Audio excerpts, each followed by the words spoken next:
The Seattle Seahawks. After going into last season with little to no expectations whatsoever, they proved everyone wrong and found a way to sneak into the playoffs. Of course, thanks to the refs and Lions. I'm joking, but nobody saw Geno Smith leading the Seahawks to the playoffs last season. At the beginning of the year, he was in the conversation for MVP. We also saw Kenneth Walker break out for an amazing rookie season with over 1,000 rushing yards and 9 touchdowns. The Hawks had a lot going for him last season and it was extremely exciting. However, there were a few holes in their game, most notably their defense. The main struggle for the Seahawks defense last season was their rushing defense, as they had the 3rd worst in the league.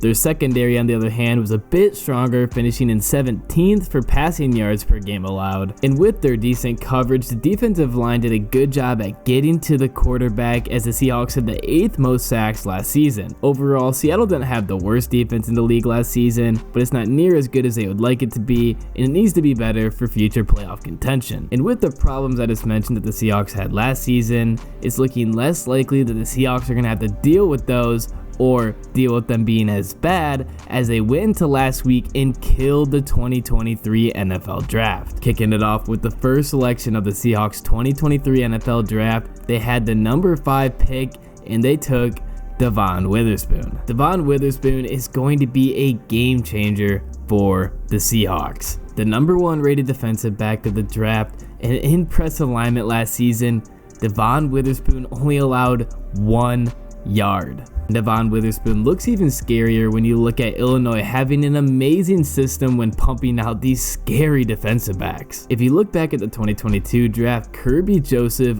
also from Illinois, was taken by the Lions, and his game translated perfectly into the NFL as he had an amazing rookie season. Now, when the Seahawks selected Witherspoon at number 5 overall, Jalen Carter was still on the board, and Jalen Carter was a maybe for the Seahawks. Some people thought the Seahawks were going to take him as their rushing defense was so bad last season, but as we all know, Jalen Carter had character issues outside. He was involved in legal trouble. They must have not wanted to deal with that. And also, Devon Witherspoon is a great pickup for the Seahawks. I wish the Seahawks would have taken Jalen Carter because I wanted the Lions to get Devon Witherspoon, but hey, everything still worked out great. Moving on to the Seahawks' second selection of the 2023 NFL Draft, along with their number 5 overall pick, they had another first rounder, the number 20th pick, and they took wide receiver Jaxon from OSU. And this pick was kind of a steal, the number 1 wide receiver in this class, and he dropped a 20. I bet this was a no-brainer for the Seahawks. This is really going to open up their offense. Now they have a great trio going: DK Metcalf, Tyler Lockett, and now Jaxon. It's a huge pickup because the Seahawks really only had 2 wide receiver threats last season with Lockett and Metcalf.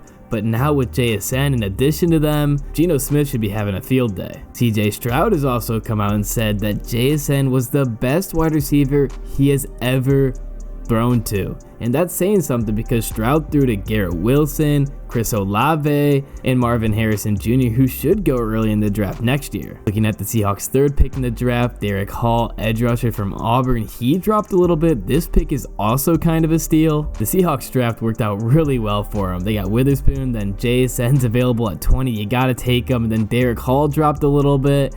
They are able to address the run defense. Derek Hall seems like a great pickup for the Seahawks. He's going to really help them against the run, and that's where they struggled with most last season. However, there are a few concerns for Derek Hall, one being he's a very aggressive player, which can work well for him sometimes, but if he picks the wrong gap to rush, it can lead for a huge crease for the running back. He was known to do that a few times last season, but with coaching, that should be easy to improve. Additionally, Derek Hall isn't known for his coverage. He most likely won't be lining up against tight ends and running backs all the time and consistently being able to coverage them. Another thing, the Seattle can bring him up with coaching, but the main takeaways are Derek Hall can stop the run and get to the quarterback, and stopping the run is what the Seahawks needed to address as fast as they could. Looking at the Seahawks' 4th selection of the 2023 NFL Draft, with the 52nd pick of the draft, they selected running back from UCLA, Zach Charbonnet. And it's kind of funny, Pete Carroll taking 2 new running backs after drafting Kenneth Walker last season and him having the season that he did, but hey, it's just Pete Carroll. He loves his running backs. As the Seahawks also took running back Kenny McIntosh from Georgia with their 10th pick in the draft in the 7th round. Now Charbonnet is coming off back-to-back seasons where he rushed for over 1,000 yards and had double-digit touchdowns. Pete Carroll recently said that even with Kenneth Walker's amazing rookie season, him and Charbonnet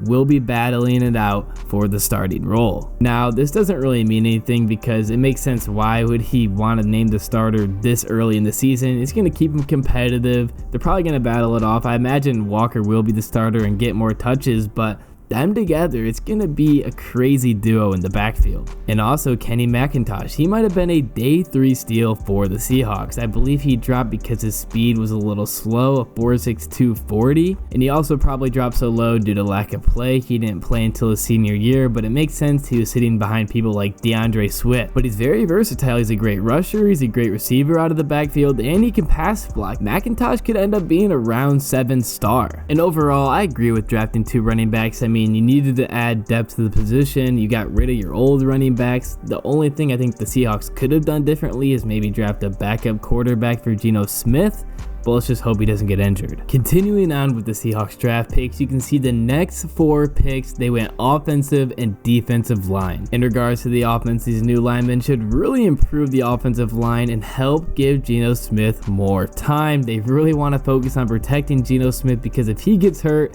it's going to be looking rough. With Anthony Bradford, he should be pretty good. The Seahawks are really hoping that he's good, obviously with protecting Geno Smith, but also the Seahawks are a run-first team. And with an improved offensive line, it's going to really help out their 3 young running backs. Their biggest addition out of the 4 linemen, I believe, is Mike Morris from Michigan. Mike Morris most likely dropped in the draft because he was coming off an ankle injury and his low combine scores. He cut weight before the combine, but then gained a ton of weight before the draft, but apparently the Seahawks wanted him to gain weight because they wanted to see him be a bigger player, but Morris seems to be a potential another steal for the Seahawks in this draft. Overall, the Seahawks pretty much stole the 2023 NFL draft, and they're looking extremely scary as they added a bunch of players who will have an instant impact on the team. Devon Witherspoon, another lockdown defensive back who's going to be unbelievable paired with Woolen. Jaxon, who might evolve into the Seahawks wide receiver 1, but he's going to be great with Lockett and Metcalf and really help spread the field. And continuing with the defense, adding Mike Morris, Derek Hall, defensive linemen.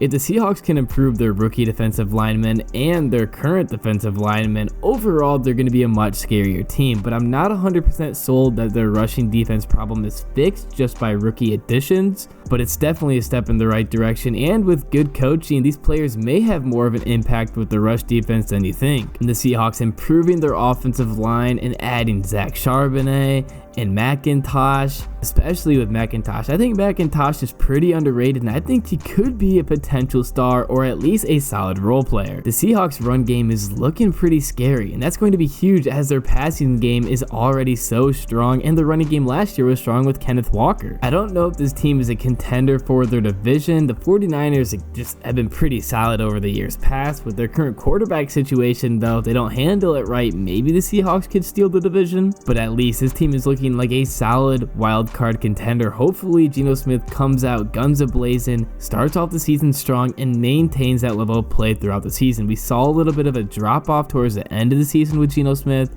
We know there's a little bit to do with that is because of injuries, but back to the draft. Schneider killed it last year with the 2022 class, and he seems to have killed it once again with the 2023 class. Look out for the Seahawks.